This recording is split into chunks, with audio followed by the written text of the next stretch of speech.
Yep. Well, here we are again, working on stuff that I don't really want to do. It is actively thunderstorming out right now.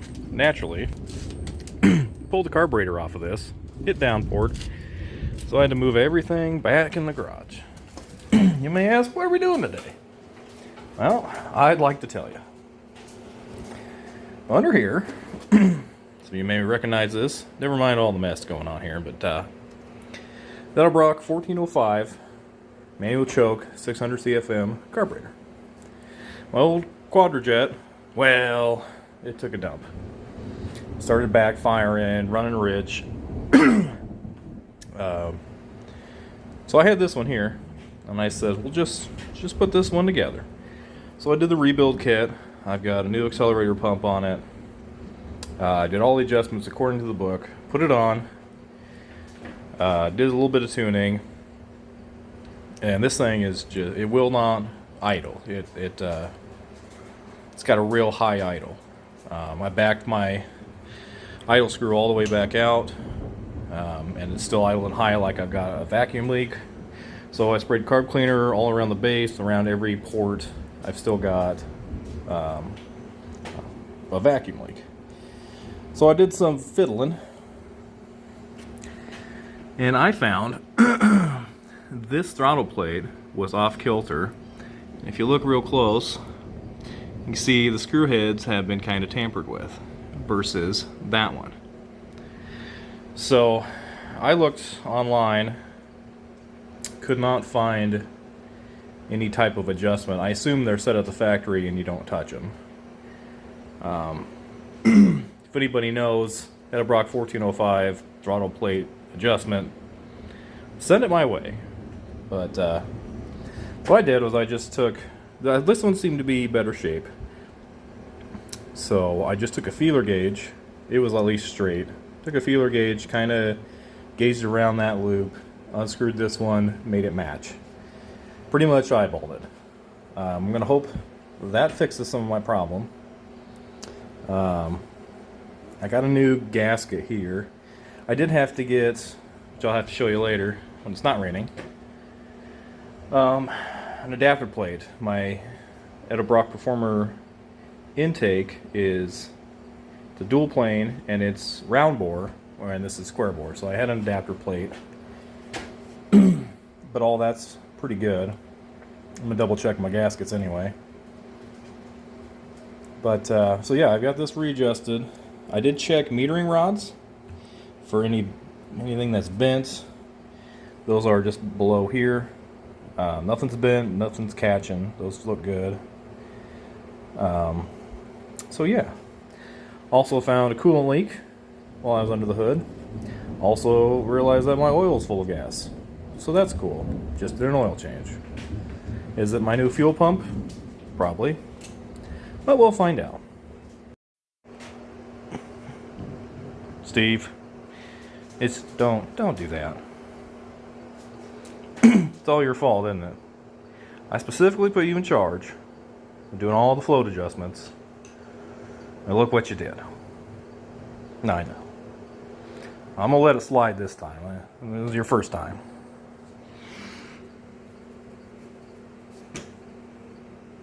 I got to thinking. After I put everything together, I rebuilt the carburetor. I kind of thought, you know, I probably should have recorded that. I didn't do it. Then I thought, after we put it all on, we did all of our testing, and I thought I should have recorded that, but I didn't. Getting better at it. I'm more goal-focused, and having trouble remembering to record things. But anyway, here we go. All right, well, we're back together now. Got it all hooked on the bottom, both gaskets on the bottom between the adapter and your manifold. I re-greased, put a little bit of grease on those, made sure they were sealing good, both of them. Hooked everything back up, popped it off. I think that was my issue, was the my throttle plate was misadjusted, because when I put it back on, ooh, that's toasty. Right here was, as soon as I put it on, it was touching the screw that I had kind of backed out and messed with before. It wouldn't touch your idle screw. So now I've got that adjusted. It's a little low, but I think it'll work. I'm going to start with my mixture screws there and there. And I think I need to adjust timing just a little bit. It diesels a little bit when you shut it off.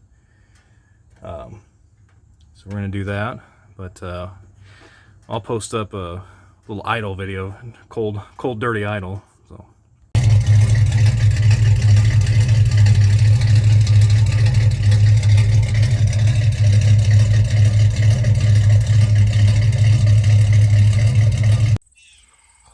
Oh, buddy. Well, I think I got it finally. Did some tuning, adjusted the timing, adjusted mixture screws. Oh, Steve. Adjusted my mixture screws, adjusted idle, did all that multiple times. I think I got her. Runs good. The throttle response is significant in comparison to the junk Quadrajet, which I guess I can't bash on that too much because that was, I mean, that lasted 12 years without much adjustment. Pretty happy. Also, right to old Riley's, got some plunder. I think my existing air filter has finally had it. And then, oh, cup holder works good too. Look at that. Look at that. So,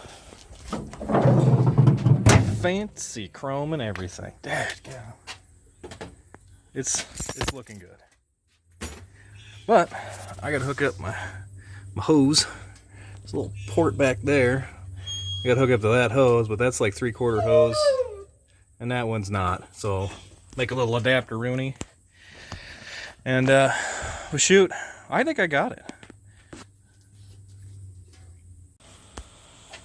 Just wanted to go over a couple of the adjustments I did. I probably didn't say anything earlier.